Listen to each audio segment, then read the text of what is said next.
我与长宁侯世子沈宴大婚前，只因我身穿大红嫁衣，让他的杰父寡嫂想起了当年出嫁时的场景，哭红了双眼。沈宴便连夜将我的凤冠霞帔改成了粉红色。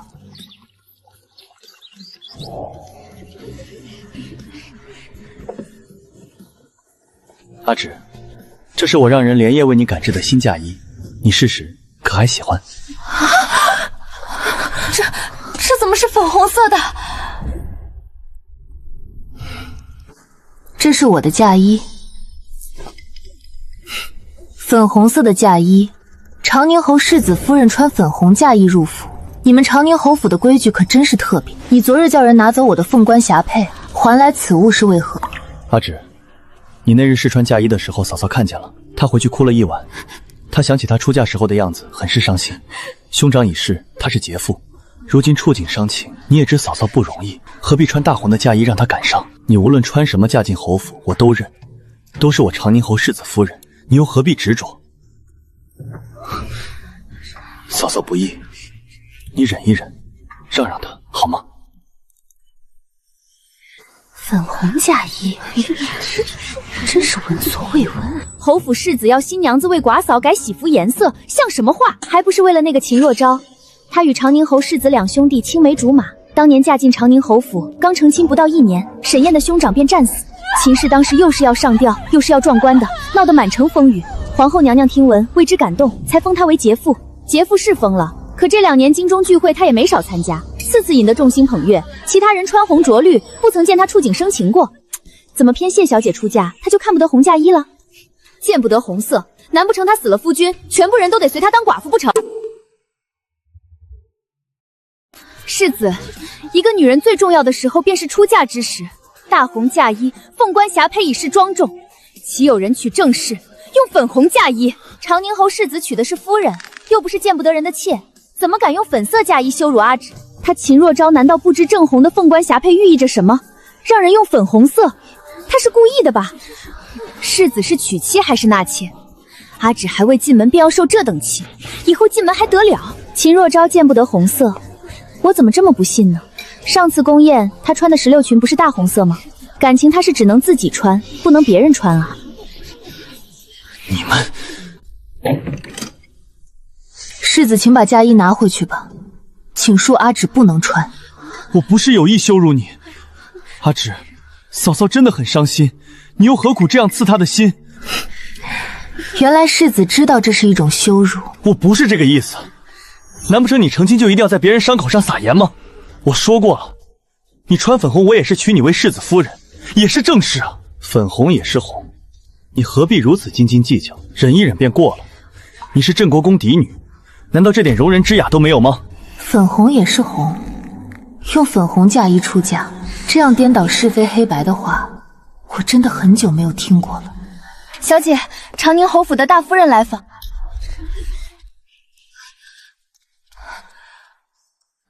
燕郎，你怎么能这么做？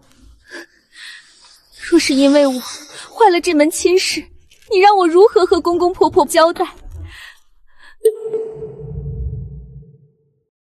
妹妹，你别怪燕郎，他不过是心疼我这嫂子罢了，他并非有意的。你看在嫂嫂的面子上，原谅他这一次。你眼睛都哭肿了，来这里做什么？燕郎，我倒不知长宁侯府的规矩是怎么样的。杰父嫂嫂叫小叔子燕郎，反正我府上是没有这等规矩。毕竟小叔子心疼寡嫂，居然让未过门的未婚妻穿粉红嫁衣，我是听也没听过。秦若昭身为杰父，往日里不是声称与别的男人一句话都不说的吗？他叫沈宴可比人家未婚妻叫的都亲热，你说他们清清白白，谁信啊？难怪沈宴为了秦若氏要委屈阿芷呢。阿芷嫁给这样的人家，可真是倒霉啊！以后可怎么得了？不是这样的。够了！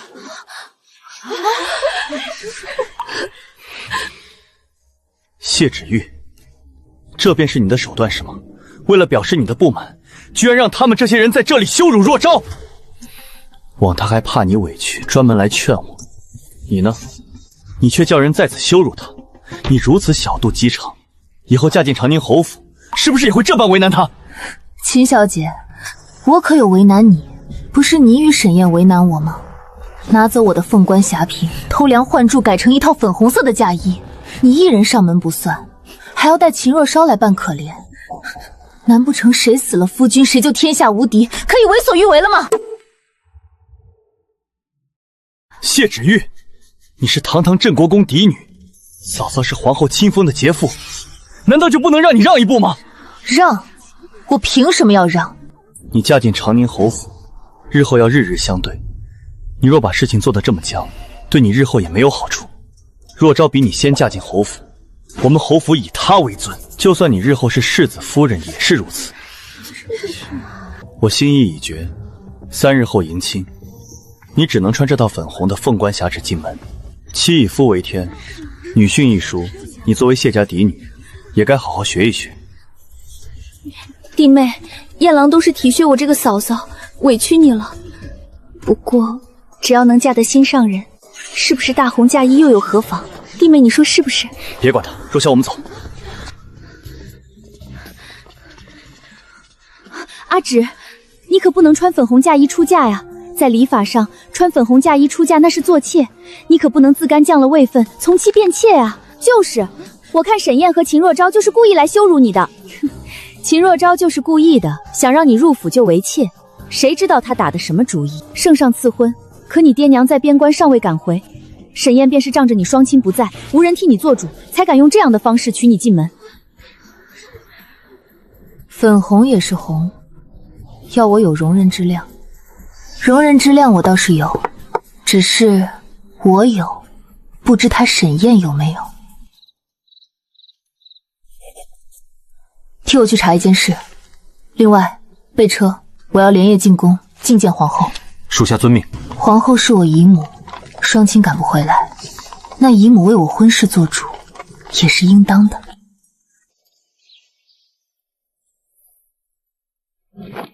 世子，不好了！我们夫人不知是不是受了凉，如今浑身滚烫，您快去看看吧。快带我去看看。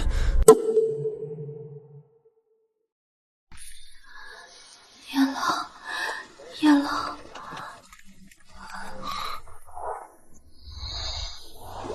快去叫大夫。世子，吉时马上就到了，你应该出门迎亲了。大夫人病成这样，是性命重要还是成亲重要？还要我教你吗？反正这门亲事是御赐的，阿芷怎么样都得嫁进来。你去三少爷院子，他刚班师回朝，让他替我迎亲。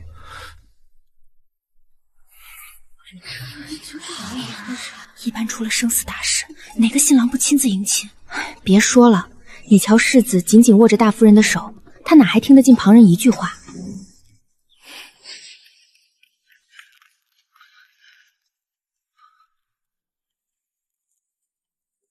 三少爷真是亲兄弟啊！世子忙着没空，三少爷便马上出门帮迎亲了。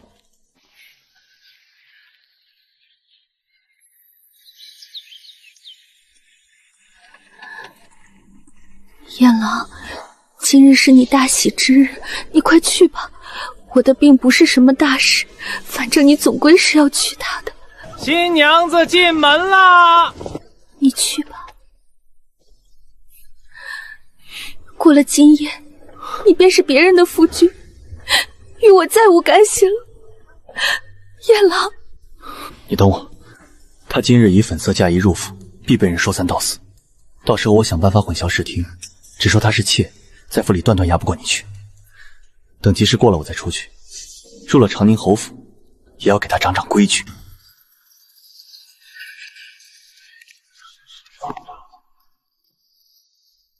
劳诸位久等了。礼成，新人入洞房。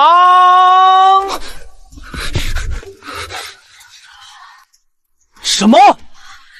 我只是让你接亲，谁让你帮我拜堂了？定北将军大喜呀！小将军昨日刚班师回朝，今日便小登科，真是好事连连。定北将军今日抱得美人归，真是好福气。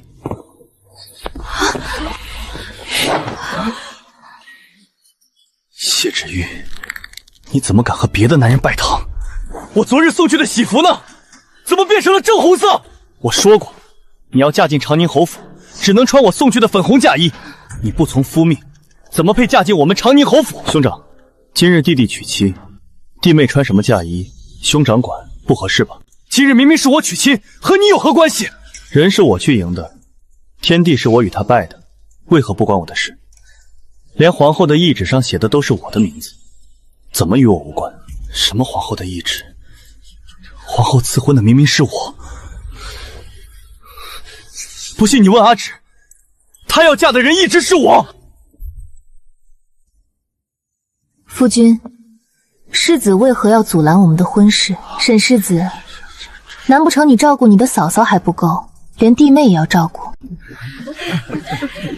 你说你与我成亲，可是为何今日迎亲的人是定北将军？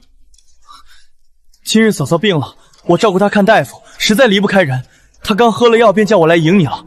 哦，整个长宁侯府的人都是死的吗？一个大夫人生病，要请大夫看病，谁忙不得？非要一个今日要成亲的世子忙前忙后，连迎亲也没时间。你说出来，除了你和秦若少信，你看看别人信不信？你问问京城中的高门世家，除了快死的起不来床的有人带来迎亲，像世子这种活蹦乱跳还能伺候人的，不迎亲那是打新娘子的脸。所以今日根本不是世子成亲啊。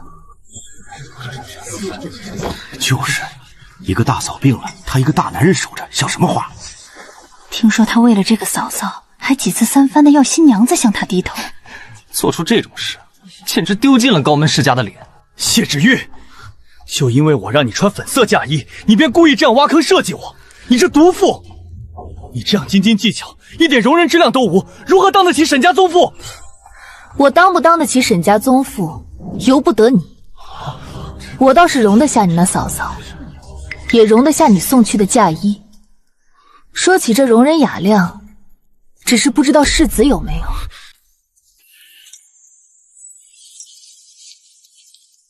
皇后有旨，长宁侯世子沈晏接旨。长宁侯世子沈晏不遵礼法，以妾之礼羞辱皇家赐婚，此乃对皇家大不敬，藐视天恩，夺其长宁侯府世子之位。长宁侯世子之位由长宁侯次子定北将军沈恒承袭爵位。什么？赐婚于原长宁侯世子沈晏的婚事，今改由定北将军长宁侯世子沈恒迎娶谢家嫡女谢芷玉，按原吉日完婚。钦此。接旨吧，沈公子。这兄友弟中的容人之量，不知沈晏你有没有？怎么可能？就因为一件小事，皇后就废除我世子的封号？我不信！我要进宫，我要告御状！这位不是皇后身边的贴身嬷嬷吗？沈公子，这旨意是谢小姐连夜进宫求的，并且将沈公子送到谢府的妾室嫁衣都一并送到了皇后娘娘面前。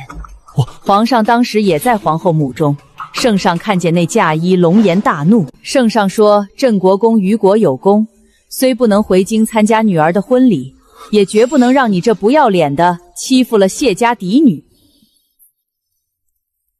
如今婚礼圆满礼成，老奴也要回宫向帝后禀报了。”怎么可能？皇上赐婚岂能说改就改？不过一套凤冠霞帔，这可是两家联姻啊，岂能如此随便？我才是长宁侯世子啊！世子，你快去看看大夫人吧，她下身见了红，大夫说她可能是要小产了。秦若昭小产，她可是皇后亲封的杰妇。听闻这位侯府杰妇寡居2年，素衣经差，谨守礼教，从未与任何外男有过牵扯。那她怎会怀有身孕，还动了胎气小产？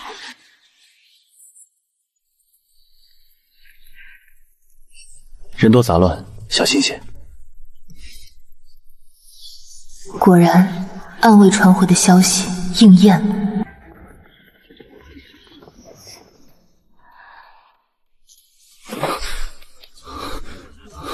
若昭，你怎么样？好好的怎会突然小产？是不是有人暗害你？燕郎，我好疼，我不知道怎么回事，突然就腹痛难忍。我是清白的，我是劫妇，怎会怀孕？定是大夫诊错了。劫妇怀孕，这简直是天大的笑话。寡居2年，守节之人怎会有身孕？莫不是大夫医术不精，诊错了？这要是真的，秦大夫人的劫妇名声可就全毁了。往日瞧着她贞静自持，一言一行恪守礼教，不像是世界之人啊。可大夫都说小产了，总不能凭空捏造吧？这背后定有天大的蹊跷。诸位大人夫人，老朽行医40余年，断不会诊错。屋内这位夫人确实怀有2月有余的身孕，但因忧思过重，动了胎气，已然小产无疑。守寡2年，怎会有2月身孕？劫妇失贞，按律可是死罪。不是的，我没有，我是被冤枉的，我真的是清白的。证据摆在眼前，还口口声声被冤枉。我看秦大夫人嘴硬的本事，倒比她那劫妇牌坊结实多了。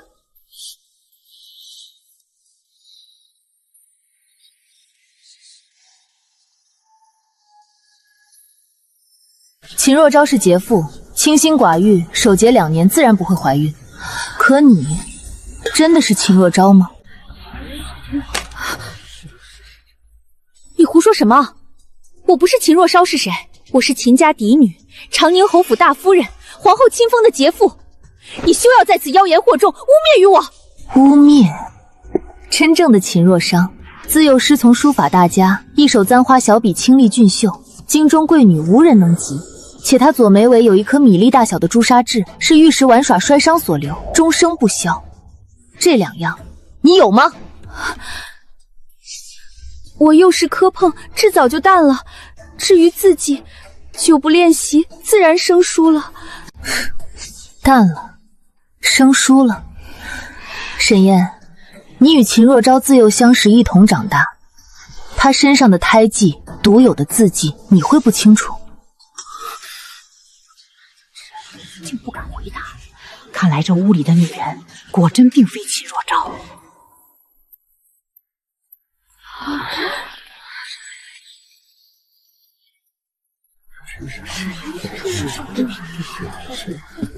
早在沈燕送来粉色嫁衣那日，我便察觉事有蹊跷。沈燕与这位秦若昭相处于旅，不似疏在，反倒亲昵。而这位秦若昭虽容貌未变，可言行举止、学识气度，却与成为劫妇之前相差甚远。于是，我便派暗卫暗中追查。如今，真相已然大白。真正的秦若昭，在他夫君长宁侯大公子战死沙场后，悲痛欲绝，整日以泪洗面，心中始终认定夫君之死绝非意外。沈燕抓住了他这份悲痛与执念，花言巧语哄骗于他，说大公子并非战死，而是遭人暗中谋害。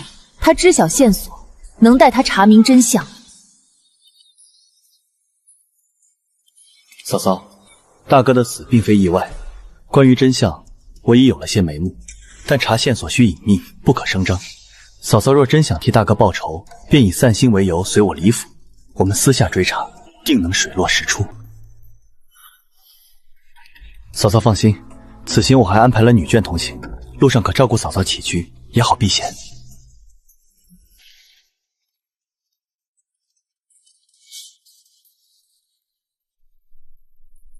同行女眷，便是众人眼前这位，从小跟在秦若昭身后的秦家庶女秦若瑶。秦若瑶，不是说她玉肥毁了容貌，无颜再见父母，也不愿拖累秦尚书府，自请回江南祖宅去了吗？那不过是沈燕与秦若瑶联手编造的幌子。路途辛苦，特意熬了牛奶羹给姐姐补身。妹妹有心了。秦若昭从小对花生严重过敏，这牛乳羹里加了花生粉，她喝下后片刻便浑身发烫，面部迅速肿胀起来，五官难辨，很快便人事不省。随后，沈燕与秦若瑶联手，将昏迷的秦若昭以秦若瑶的名义送往江南祖宅，派人日夜看守，对外彻底抹去了她的存在。而秦若瑶则换上秦若昭的衣物，顶着肿胀销毁后7分相似的艳容，顶替了秦若昭的身份，回到长宁侯府，做起了侯府大夫人、皇后亲封的杰妇。原来如此，难怪这位秦大夫人气质与传闻中截然不同，原来根本不是同一个人。沈燕和这秦若瑶简直是丧心病狂，竟敢做出这等欺天瞒地之事，顶替嫡女身份，冒充杰妇，简直无法无天。秦家也太过糊涂，嫡女被换2年了，竟毫无察觉，只当庶女毁容避世，真是荒唐。这2年，沈燕靠着善待杰父寡嫂的名声，博得了侯府上下的好感，笼络人心，博取同情，一步步扫清障碍，顺利坐上了长宁侯世子之位。谢芷玉，你住嘴！而他与秦若瑶便借着这层伪装，暗中相守，无人敢疑。原本他们的计划天衣无缝，可偏偏皇上赐婚，要我嫁入长宁侯府，成为世子夫人。我是镇国公嫡女，身份尊贵，又得帝后看重，一旦嫁入侯府执掌中部，他们精心维系的伪装，迟早会被我戳穿。不是这样的，不是我。为了阻止我嫁入侯府，破坏他们的平衡，他们便想出了用粉色嫁衣羞辱我的毒计。这2人真是好心机，如此一来，便能以妾室规格打压谢家嫡女，折辱她的身份，逼她知难而退，主动退婚。即便谢家嫡女忍气吞声嫁进来，也会因粉色嫁衣沦为京城笑柄，地位低微，无权无势，任由他们拿捏，永远无法威胁到他们的地位。我让你住嘴！你当真以为我谢芷玉是任人揉捏的软柿子？以为一套粉色嫁衣便能将我踩在脚下？可笑！你机关算尽，却唯独算错了我的性子，算错了皇家的威严。我连夜入宫面见帝后，不仅拆穿了他们的羞辱伎俩，更借此事一举扳倒沈燕，废除了她的世子之位。是他，都是沈燕逼我的，我只是喜欢他，我只是想摆脱庶女的卑微身份。住口！你胡说八道什么？我胡说？事到如今，你还想瞒下去吗？他这是认了。如此看来，方才谢小姐说的句句属实。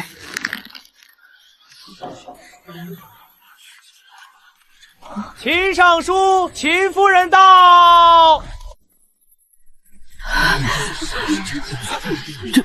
这到底是怎么回事？秦大人、秦夫人来得正好。今日之事关乎贵府嫡女秦若昭的生死，二位屋内请吧。还请二位辨认2样东西。这是贵府嫡女亲手所写的诉状。这是怎么回事？贵府嫡女早已被沈燕和秦若瑶调包，被关在江南老宅2年之久，如今已被我的人救下了。什么？这2年她郁郁寡欢，饮食难进，身体孱弱不堪，经不起长途颠簸，未能随暗卫一同回京。但她早已写下诉状，详述了2年前被调包、被囚禁的全部经过。秦小姐自幼师从书法大家，一手簪花小卡独树一帜，还请秦大人辨认，这是否是令女秦若昭的字迹？是，这绝对是昭儿的字迹，笔锋神韵，独一无二，不会错。是昭儿，是我的昭儿。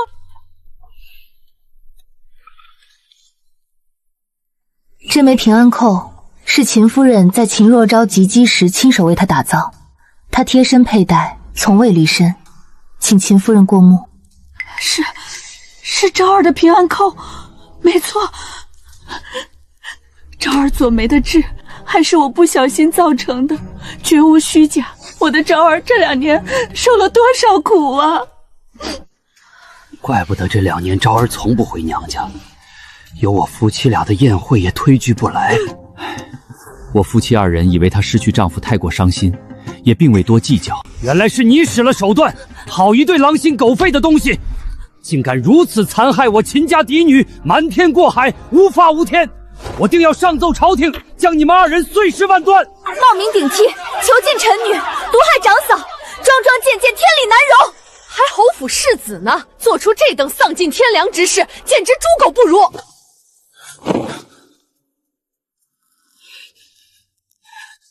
荒唐，简直是千古奇闻！沈家竟出了这等逆子，玷污门楣，罪该万死！新世子，此事虽荒谬至极，但罪证确凿。侯爷与夫人远在别庄，尚未赶回。按族规，驱逐族人需侯爷首肯。以老夫之见，暂且先将沈燕押下去，严加关押，等候侯爷归来再做处置，如何？沈家没有如此逆子，何须等候？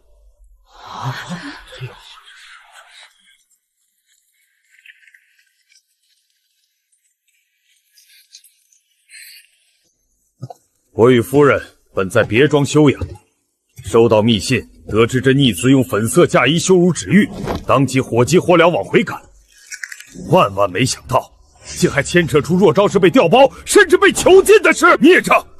我沈家世代忠良，怎会生出你这样狼心狗肺、大逆不道的东西？你不仅毁了自己，还丢尽了沈家的脸面，愧对列祖列宗。侯爷，此事无需多言。沈燕所作所为，天怒人怨，不配为沈家人，即刻将他划出族谱，逐出沈家。至于秦若瑶，哼，私自囚禁朝廷命官嫡女，冒充劫妇，触犯国法，绝非家事可了。即刻将沈燕、秦若瑶二人交由大理寺秉公处置。不，我不服！凭什么？凭什么从小到大你们都偏心大哥？世子之位是他的，秦家嫡女也是他的，我也是你们的儿子，却永远是可有可无的影子。大哥命好，娶了秦若照，占了世子之位，可他短命，战死沙场，这才给了我机会。我苦心经营2年，步步为营，笼络人心，好不容易坐上世子之位，眼看就能娶国公嫡女，稳坐权势，一切都要成了。都怪你，谢芷玉，都是你坏了我的好事。若不是你不肯穿粉色嫁衣，若不是你进宫告状，我的世子之位不会丢，我的计划不会毁。你毁了我的一切，我不会放过你。还有你沈恒，凭什么你能捡走我的世子之位，娶谢芷玉？你不过是个只会打仗的莽夫，凭什么压我一头？你给我等着，总有一日我会把你狠狠踩在脚下。今日你们弃我如敝履，他日我若有机会，定要让沈家付出代价。我沈燕再次放话，今日之事没完。把这发疯的孽障拖下去！你们最好现在就将我凌迟处死，不然只要我活着一日，必让谢芷玉、沈恒还有整个长宁侯府血债血偿。你生来便是谢家嫡女，怎懂庶女这个身份的苦？我不过是不想被人踩在脚下罢了。纵有万般委屈，也不是你害人的理由。多谢新世子夫人，多谢你为我昭儿做主。若不是你，我们还被蒙在鼓里。可怜我的昭儿受了2年的苦啊！秦夫人不必多礼，善恶终有报，这是他们应得的下场。如今真相大白，我即刻奏请皇上，派人前往江南接回秦小姐。多谢新世子夫人，我即刻便安排人手，随朝廷官员一同前往江南接昭儿回京。秦兄，对不住，因为长宁侯府的过失，导致若昭经此大难。罪魁祸首既已伏法，不知侯府日后如何安排若昭？是我对若昭关心不够，这2年只顾着休养身心，忽略了府上事务，才导致此祸事。待接回若昭，我定会把她当亲女儿对待，多多关照，不让她再受半点委屈。若昭想回秦府还是侯府，还是等她自己决断吧。届时侯府多体谅。夫人，大人请放心，若嫂嫂回府，我们定会妥善安置。此事交由大理寺处置，务必秉公办理，以正国法。父亲教诲，儿子铭记于心，往后定当谨言慎行，稳住侯府局面。他那番话没吓着吧？疯子的狠话何必放在心上？不过沈燕这人性情偏执，绝不会善罢甘休，一场更大的风暴恐怕才刚刚开始。再大的风波也无妨。以后万事，我二人都携手以对。沈燕私求朝廷命官嫡女，冒名构陷勋贵，蔑视皇室，数罪并罚，初粉判处流放3000里，永世不得回京。秦若瑶同罪论处。流放3000里，永世不得回京。谢芷玉、沈恒，你们害我落到这步田地，我不能就这么走，我要报仇。谢芷玉、沈恒，你们欠我的，我必100倍讨还。来人！来人！吵什么吵？还当你是一人之下万人之上的侯府世子啊？送到长宁侯府的周总管那儿去，报我的名字，银子不会少了你的。听说了吗？定北将军沈环的军功都是假的，说是当年边境大捷全是手下拼死，他贪功冒领，实则胆小如鹿。哼，何止啊！他夫人谢芷玉更不是善茬，为了掌控侯府，不惜设计陷害沈燕，心狠手辣，祸国妖女，两人勾结，欺君罔上，霸占长宁侯府，迟早要遭天谴。沈恒娶谢芷玉是看上国公府势力，二人狼狈为奸，没好下场。京中流言太过恶毒，万一传到皇上耳中，怕是要生出事端。母亲莫慌，定是沈燕所为，她不甘心流放，想靠流言搅乱局面，伺机报复。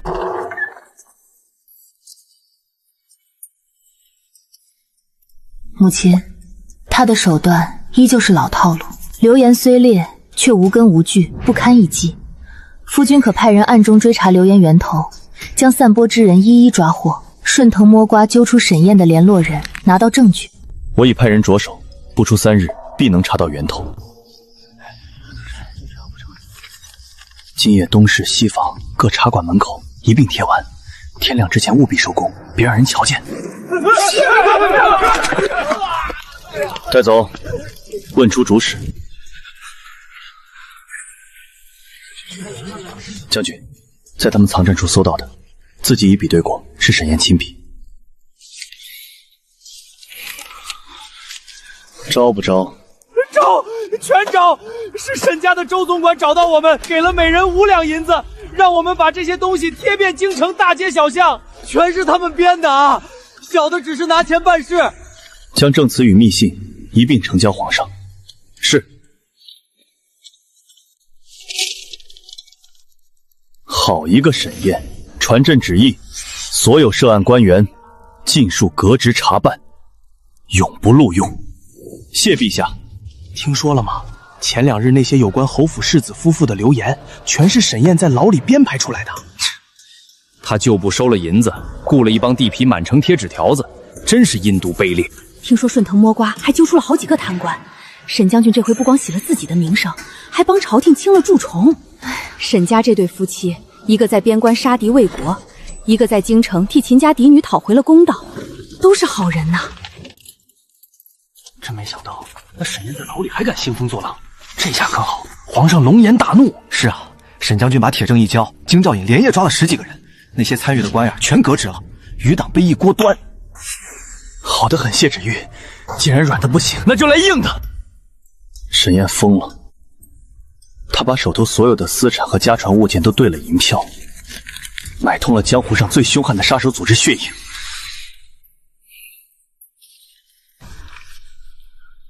杀手接到重金，已经集结数十名精锐死士，到时候会埋伏在离京必经的断魂谷。目标是你我2人。他知道流放队伍离京时，我便会亲自押送，一来彰显法度，二来防备他耍手段。而你大概率会随行送别，这便是绝佳的刺杀时机。断魂谷地势险峻，古道狭窄，若他们在上方设伏，确实是瓮中捉鳖。能否绕道？若走水路，怕是麻烦更多。难道你要我带着你去硬闯死局？不是硬闯，是请君入瓮。分出一半并兵，提前1天出发，绕到2侧崖壁的背面埋伏。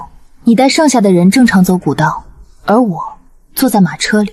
不行，你绝对不能去，太危险了。放心，我会带上暗卫。府里所有的暗卫必须全部跟在你身边。自然。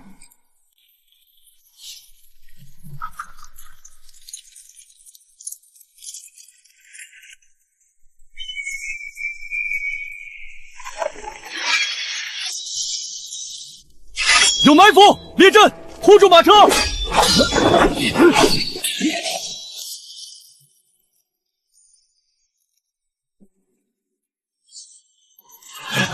谢芷玉在车里，上！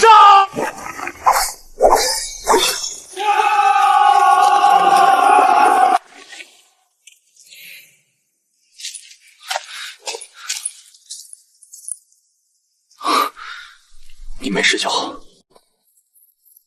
禀告世子夫人，血影全歼，但囚车被劈开，沈燕趁乱往北面逃了。点3队人马，随本将缉拿罪囚沈燕。你回府等我，天黑前我必回来。沈燕的手段我最清楚，从前她在暗，我在明，这一次我跟你一起去。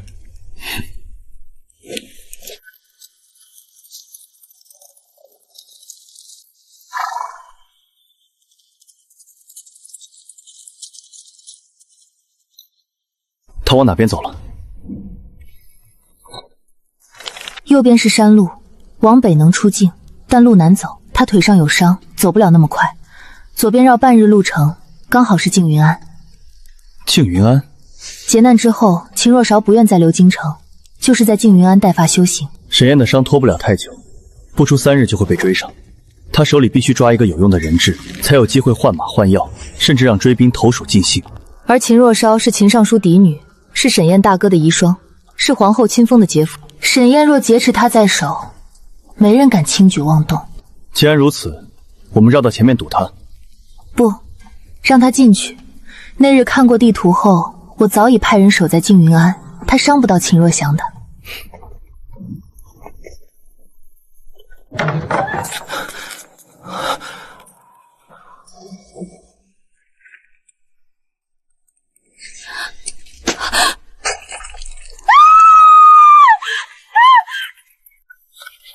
别喊，闭嘴！救命啊！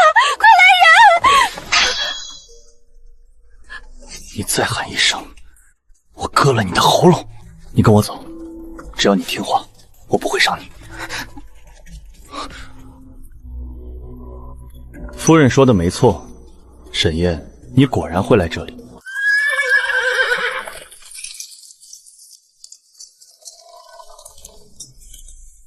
沈燕，如今你已经是瓮中之鳖，不要再徒劳挣扎了。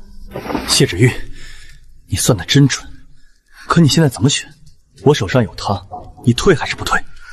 给我备马车，送我离开，否则我就杀了他。沈燕，你不会的，你这种人抓人质从来不是为了杀，是为了谈条件。杀了他，你手里什么都没了，你舍不得杀他。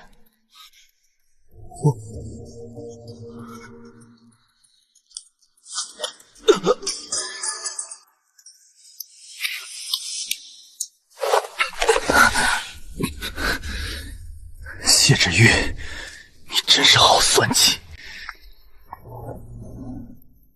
带他进去上药。他这条腿伤不轻，走不了多远，押回京城再审。让侍卫先押回最近的县衙，休整一夜再走。夜里赶路容易出事。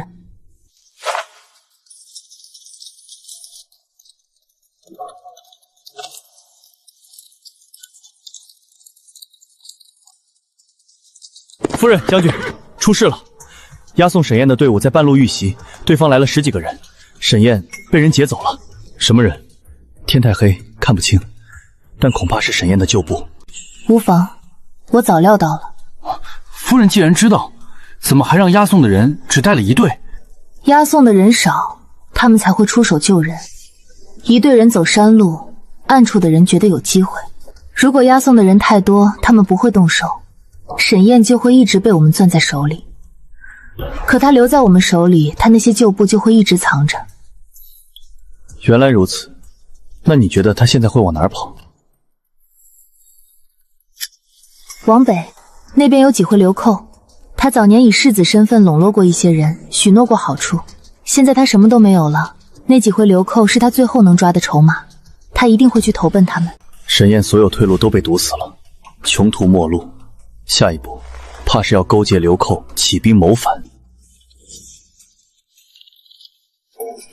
沈燕果然没安分。陛下，沈燕勾结流寇陈奎，短短数月已积集数千亡命之徒，占据3座山头，劫掠过往商队。陛下，陈奎此人原是边军出身，因违抗军令被逐出军营，落草为寇多年，对边境地形极为熟悉。如今他们占据险要地势，强攻恐伤亡过重，臣以为当剿抚并用。剿抚并用，说说看，陈奎部下多为被逼无奈的穷苦百姓，若能招降，既可削弱沈燕羽翼，又可避免生灵涂炭。臣愿亲赴前线督战，另请陛下选派得力之人前往陈奎营中招安。陛下，长宁侯世子夫人求见。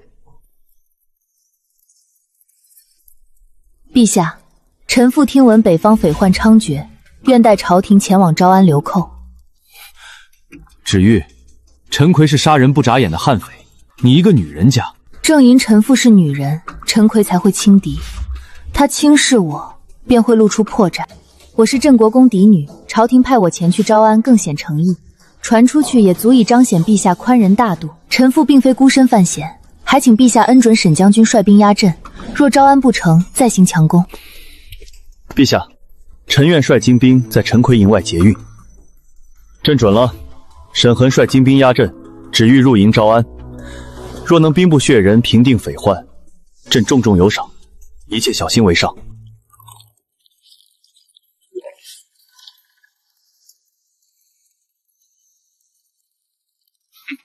朝廷是没人了吗？派一个女人家跑来这种鬼地方跟我谈？我代表朝廷来招安，只要你归顺，朝廷可赦免你们所有罪责，并发放遣散银两。哼，空口白话，我凭什么信你？你们当官的心黑得很。凭我是镇国公的嫡女，我父亲镇守边关20年，从未失信于人。你若信不过朝廷，总信不过镇国公这3个字。我知道你是因为母亲病重，不得已进山做了匪。如今有条坦途，为什么不走呢？有一条暗道直通帅帐，我带你们进去。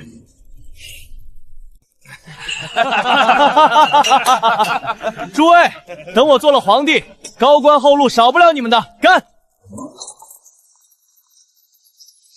沈燕，勾结流寇，聚众谋反，你该当何罪？你怎么进来的？我的兵呢？陈奎呢？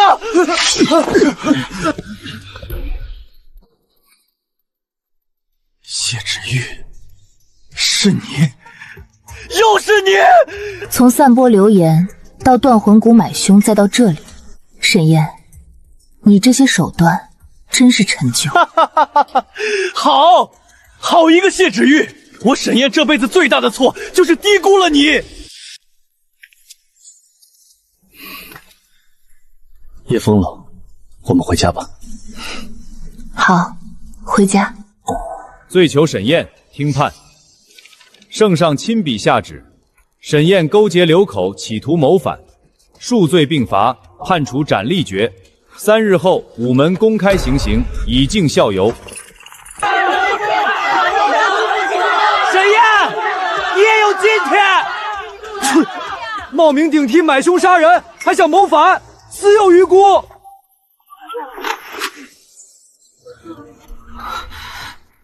谢芷玉，我落到今天这步田地，你满意了？你落到今天这步神地，是你自己选的路。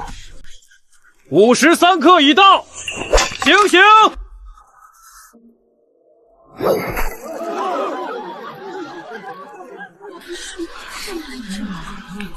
夫人，回家吧。回家。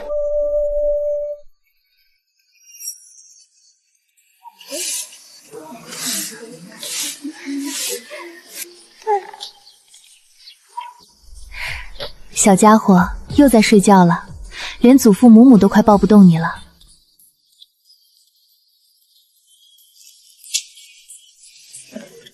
给夫人的。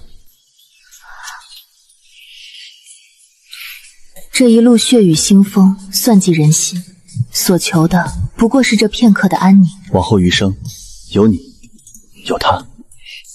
足矣。